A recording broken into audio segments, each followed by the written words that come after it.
Fear wears many masks, but the most deceptive one is the illusion of humility. People shrink themselves and call it being grounded. They dilute their ambition and claim they're avoiding arrogance.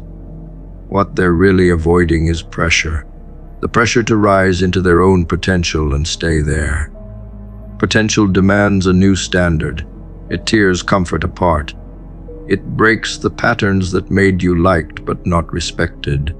It asks you to become the version of yourself that doesn't need reminders, doesn't beg for support, and doesn't flinch when responsibility becomes heavy. That's what scares most people. They don't want to carry the crown. They only want to try it on in private. The moment you realize how far you could actually go, the game changes. The blame game dies. The denial falls apart. You stop looking at others and start questioning your own laziness. You start reviewing your days and seeing how many decisions were made out of fear. The scary part isn't failing. The scary part is knowing you didn't even try. Knowing that you buried the weapon instead of sharpening it. And when you see people moving faster, building louder, living with more presence, you feel a sting. That sting doesn't come from jealousy. It comes from betrayal of your own unused force. Your talent is not asleep. It's suffocating, buried under habits you defend and identities you outgrew. The edge you're seeking will not arrive through motivation. It arrives the day you stop lying about how much effort you're actually giving. There's a reason you're stuck at half speed. You're scared of what full speed might awaken. Not because you doubt your ability, but because you sense the destruction that real progress requires. And that destruction feels like death to the parts of you that survived by playing small. Potential will never force itself on you. It waits, it watches, it allows you to make excuses, but it does not disappear, it lingers. It reminds you in moments of stillness. It whispers in the middle of ordinary days. It gnaws at you after you've wasted time, after you've stayed silent, after you've betrayed your own standard. And when you try to relax, it returns, not to shame you, but to call you, to tell you that the cost of your comfort is your becoming. And every day you run from that truth, you drift further from the man you know you're meant to become.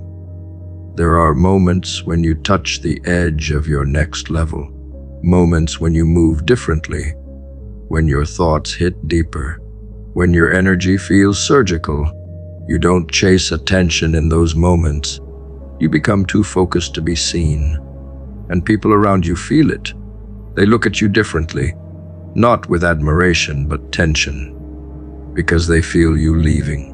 And many would rather see you stagnant than see you rise. That's why your potential feels so lonely. It separates. It isolates. But that separation is necessary. Clarity demands it. The reason you can't keep momentum isn't mystery. It's exposure. Each time you rise, you reveal the version of you that stayed behind. And that version tries to pull you back with comfort, doubt, hesitation, not to protect you, but to preserve its own relevance. You are outgrowing yourself, and the version of you that never kept promises, never asked for more, never enforced boundaries, that version is dying. Of course it fights, of course it panics, but you don't have to negotiate.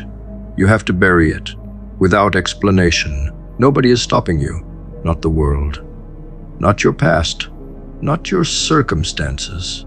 You're delaying because you know the weight of greatness, and part of you is still unsure if you can carry it without falling apart.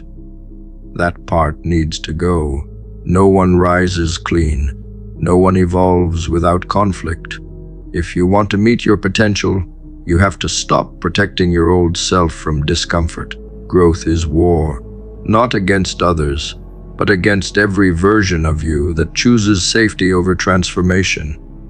The vision you carry does not care about your mood. It does not wait for you to feel ready. It only asks one thing: that you stop insulting it by pretending you need more time. You don't need more information. You don't need more permission. You need war with the distractions you keep defending.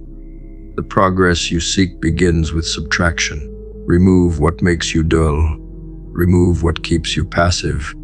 Remove what tempts you to delay. What remains after that purge is the beginning of discipline. You have no idea how powerful you could be if you stopped entertaining doubt with attention. That voice in your head telling you to slow down doesn't come from logic. It comes from comfort. And comfort has never built anything worth remembering. You keep telling yourself you'll get serious tomorrow. Tomorrow has no obligation to arrive, and even if it does, your softness will follow you there.